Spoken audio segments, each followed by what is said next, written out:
Et bien maintenant pour cette vidéo, je dois pouvoir vous montrer comment maintenant vous pouvez être à mesure de dimensionner les dalles. Comment vous pouvez dimensionner cette dalle. Comment vous, ingénieur, vous pouvez dimensionner cette dalle en utilisant Sofistic Analysis Design. Comment les différentes dalles, vous pouvez les modéliser avec Sofistic. C'est ça notre objectif. Et qu'est-ce que nous allons faire? Nous allons choisir un élément de plancher que nous allons modéliser. Comment les faire? De la même manière, la modélisation, vous pouvez utiliser un seul élément, vous pouvez utiliser les éléments en groupe. Bon, je commence d'abord par ces radiers ici. Je prends ça. Je prends... Non, il est reconnu comme une fondation. Bon, je prends par exemple cet escalier-là. Je vais voir. Amazing. Ok. Là, ça fait 10 bien. Donc, alors, dans ce cas-là, je vais aller là. J'ai fait ma dalle. Et qu'est-ce que je vais faire? Je vais juste sélectionner ça. Je peux sélectionner tout ou un seul élément. Je sélectionne par exemple d'abord ces quatre éléments de plancher. Non, ça et ça. Ces éléments ici. Et puis je clique sur OK. Et voilà, c'est ça la dalle que je vais dimensionner. J'ai dit et dalle type 1. Type 1. Et là-bas, qu'est-ce que je vais faire? Je vois les flexions, les distances des parois de béton. Donc, les distances à la paroi de béton. Donc, la distance entre les dalles, la distance entre le bas, les dalles et les voiles. Et voilà, largeur des fissures, ça peut rester comme ça. Combinaison des charges quasi permanentes, je peux mettre combinaison de charges quasi fréquentes. Les diamètres, tu vois ici, j'ai la possibilité par exemple de mettre les barres de 12, tous, les armatures supérieures et inférieures, les barres de 12. Voilà. Et puis par après, je vais dimensionner.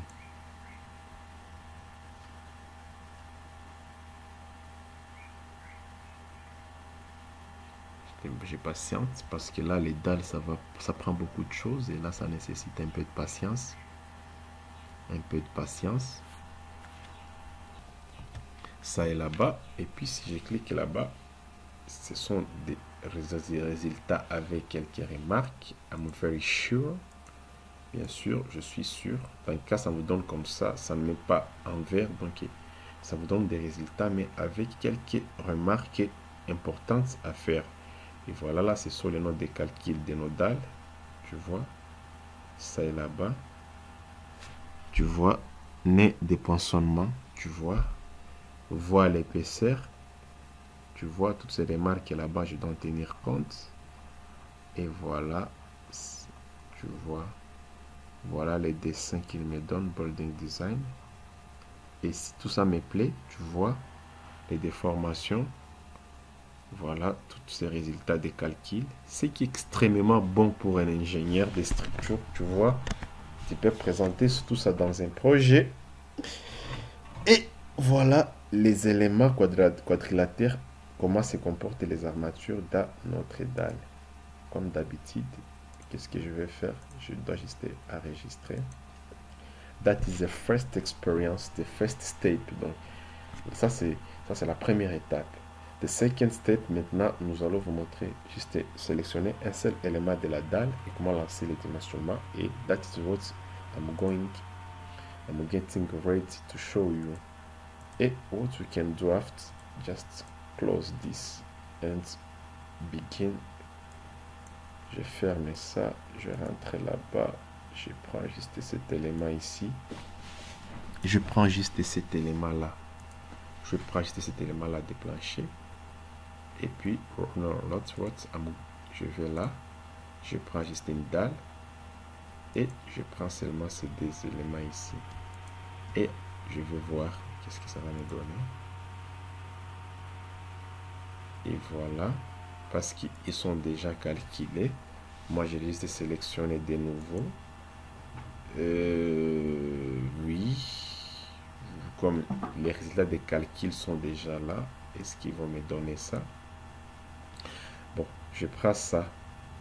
Wait, je vais là-bas. Je vais sélectionner un élément de plancher ici. Alors, qu'est-ce que je vais faire? Comme nous sommes dans l'étape de dimensionnement, je dois cacher les charges qui sont appliquées pour me faciliter la sélection. Et là-bas, tu vois, j'ai ça. J'ai cet élément ici et ça aussi. Voilà, ce sont mes éléments que je vais juste aller là-bas et puis je vais lancer les dimensionnements et voilà, je vais aller là, tous les blazars, je vais aller là-bas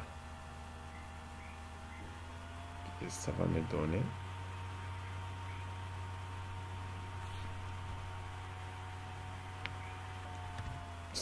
ça, toujours les mêmes choses. Donc les résultats des calculs sont là-bas, ainsi de suite, qui sont là-bas. Voilà nos résultats des calculs par rapport au panneau qui a été sélectionné. Même chose, tu vois, si ça me plaît, je relance. De la même manière encore, je peux rentrer là. Bon, ça c'est déjà système 3. Je vais sur le système 3. J'ai pas un élément de plancher ici. Je vais là-bas. Je fais analyse. Je lance la dalle. Et voilà. Juste ces minutes-là. Je mets seulement dalle. Je vais là-bas. Je vais les pensionnements et toutes les conneries qui sont là-bas. Ok. Je vais là-bas.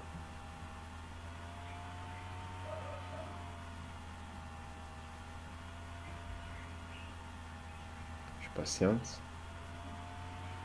Tu vois là, c'est nickel. Et voilà. Mes résultats sont là. Et tout là-bas, il n'y a pas de remarques parce que tout est correct. Voilà, ça c'est les lois de comportement des matériaux. Et là, c'est les matériaux utilisés pour le béton. Les diagrammes caractéristiques des contraintes de formation pour le béton. Et là, c'est les lois de comportement des matériaux pour les aciers d'armature qui sont là-bas. Là, ce sont des notions de béton armé. Et voilà. Matériaux, c'est le Hero Code. Et voilà notre élément de plancher qui a été sélectionné avec des appuis. Et voilà les surfaces d'influence qui sont là-bas. Les secteurs, éléments quadrilatères, armature principale, premier lit. Voilà comment les armatures principales sont sur nos éléments. Et quand vous allez juste zoomer, vous allez voir là-bas, il vous donne comment ils seront répartis.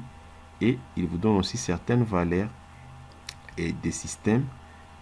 Et voilà, il vous donne des pas en centimètres carrés, 2 pour centimètre carré par mètre. Et puis il vous donne comment les armatures seront réparties.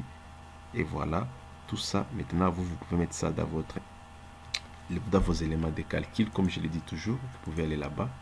Encore, je reviens. Si vous avez besoin de ce logiciel, n'hésitez pas à me contacter inbox. Et puis nous allons discuter. Les logiciels, vous pouvez trouver sur des versions d'évaluation. Mais si vous voulez acheter ces logiciels, n'hésitez pas à me voir. Je vais vous mettre en contact avec un revendeur dans votre pays ou dans votre région. C'est très important parce que c'est un logiciel à part qui est très intéressant. Le plaisir a été pour moi de vous présenter cette session. Maintenant, la prochaine vidéo, je dois pouvoir vous montrer maintenant comment vous pouvez faire les dimensionnements des éléments de fondation avec Sofistic. Merci. Donc les éléments d'escalier avec Sofistic. Merci beaucoup pour votre attention et à tout à l'heure.